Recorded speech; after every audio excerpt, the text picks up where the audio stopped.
though, first of the reported debt deal. According to the details of this agreement, the deal would create a 12-member bipartisan committee, one of which we spoke moments ago, that would reportedly identify an additional $1.5 trillion in deficit cuts. How do you like to be on that team?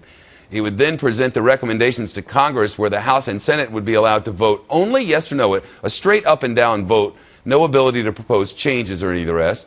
Fox News senior judicial analyst Judge Andrew Napolitano says this might not be constitutional. He's here now. How so, Judge? Well, because members of the Senate and members of the House have the opportunity under the Constitution to debate items that are sent to them and to modify items that are sent to them, to force them to vote just yes or no with no debate, not to follow the rules of the House, which permits amendments, not to follow the rules of the Senate, which permits a filibuster, is such a substantial removal of the authority the Constitution gave them that this legislation is treading in waters which might not be constitutional. Stated differently, the legislation will so change the relationship of Congress to this group by creating a new group. It will take power from Congress and give it to this group, and the Congress can't do that. And that this group is made up of members of Congress doesn't matter? No, it doesn't matter, because the Constitution says all, emphasize the word all, legislative power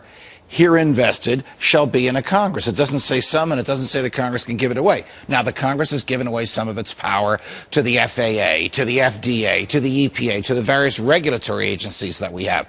But these are in fields that require technical expertise, like food and drugs, like aviation, and like the environment. This field, which is taxes, there's another part of the Constitution that says only the Congress can decide what taxes are. Only Congress can spend money. There are members of Congress walking around as we speak saying, there's a rumor that this group of 12 could raise or lower taxes. If members of Congress think that they are losing the power to decide what the tax rates should be, then they are creating a monster which the Constitution doesn't authorize. Now, this is not the sort of thing that would just be challenged by way of nothingness, that somebody would have to seek a remedy, an individual, I suppose. And guess who that individual would be? Somebody in the Congress who felt, you know, I'm a United States Senator, and they're telling me I can't debate on this, and they're telling me we can't use the filibuster rule, and they're telling me I can't offer an amendment to this. That's taking away my power as a U.S. Senator, and that's unconstitutional, so I'm going to challenge it. I can think of a half-dozen senators that would file such a challenge. Or might. You know, a lot of times, though, members ask for a straight up or down vote. I'm sure our viewers have heard that many times. But that's by decision of the Congress at the moment. Correct. This is this Congress binding itself and all future Congresses to a simple up or down vote. There's another problem with this, and that is the president decides the second round of increases in the debt ceiling. And if members of Congress don't like that, it takes 2/3 to stop the president. Right now, it just takes 51% to stop the president. So this thing is changing the fundamental way Congress works, and a lot of members of Congress, both parties, and liberals, conservatives, libertarians, progressives, Democrats, Republicans, don't like it.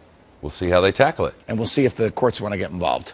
Oof. Probably not. I mean, these are great arguments for us to make now. It'd be tough for a judge to say to the Congress, you can't enact this legislation. But to take power away from a sitting member of Congress, I know some judges would love to get involved in it. Judge Napolitano, great to see you. Pleasure, Shep. Happy Monday. You can catch the judge today and every Monday, Tuesday, Wednesday, Thursday, Friday on Fox News, on a Fox News channel, as he is, not every, but he co-hosts The Five, which is a rotating panel, as you know. Right. Of course, airs at 5 o'clock Eastern Time, thus the name. Genius. 4 o'clock in Oxford, though. You can also catch him on the Fox Business Network, just up the dial. His program is Freedom Watch. It airs 8 Eastern, 7 Central. And as you know, if you don't get the Business Network, you should demand it.